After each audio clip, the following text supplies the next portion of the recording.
Okay, cool. Everybody ready? Yep. Okay. So what I want to give you today is an exceedingly brief introduction to stereoisomerism. And I basically want to cover three pretty general topics.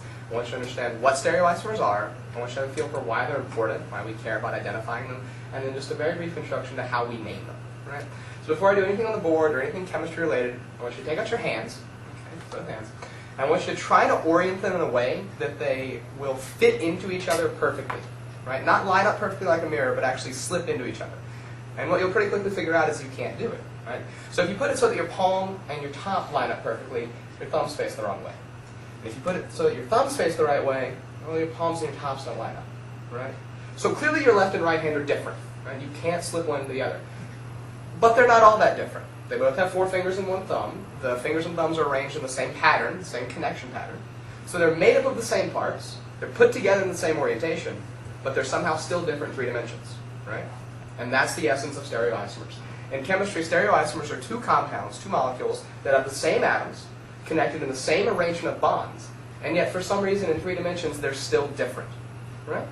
And in organic chemistry, it comes up very often and turns out to be very important. I want to give a really good example of why. So I'm going to draw 2 compounds on the board, and if you're not familiar with organic structure, you don't need to know much, and what you do, I'll give a crash course when I finish drawing. And you're going to see that it's going to be similar. They're going to be very similar in structure, but they're going to have small differences. So that's our base structure.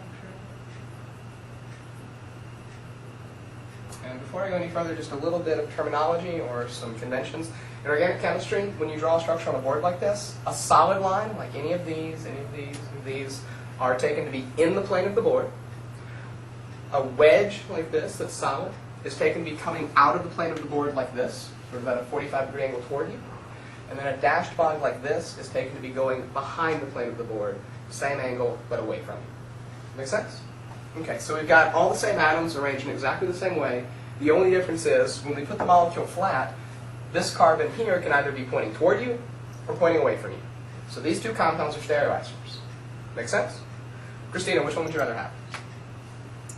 The top one. Good choice. Christina is a meth addict. So this top one is methamphetamine.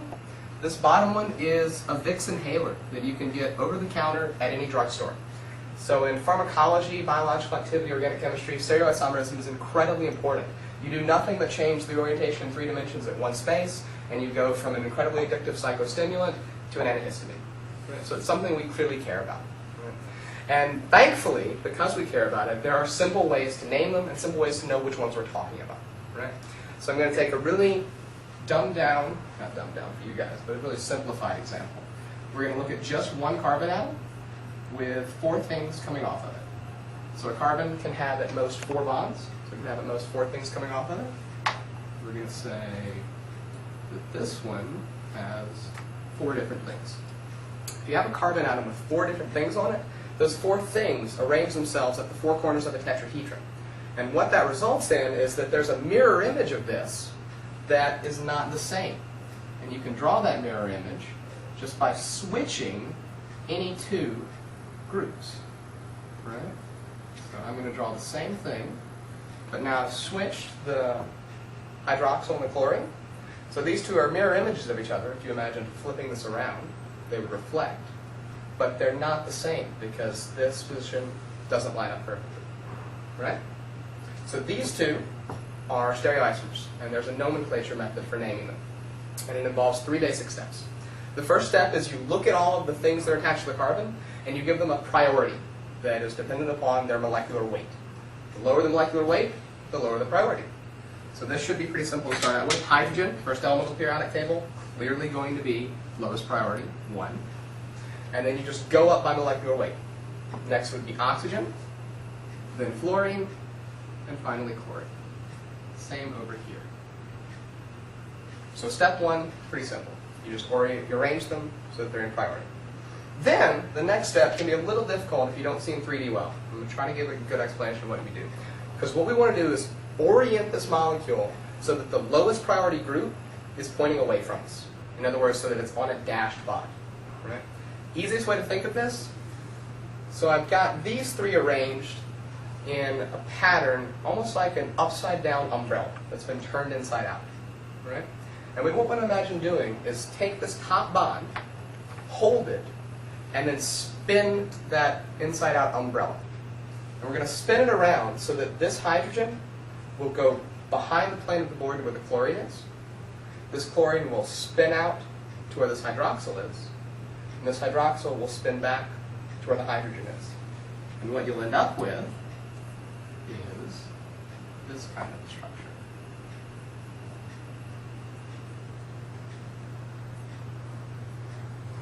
Where everything is just moved over one position to the left. Make sense?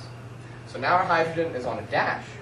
And once it's on a dash, all you do, I'm going to copy down my priorities so it's easier to see, is you count from ignoring the hydrogen, lowest to highest, numerical order. 2, 3, 4. And you pay attention to which way you have to go. So in this case, you go to the right, you go clockwise. And in organic chemistry, when you go to the right, it's designated R from the Latin rectus, which means right in Latin. Similarly, if you do the exact same thing for this one, we end up with the H on our behind bond. This time it's the OH on the dash, and it's the Cl here.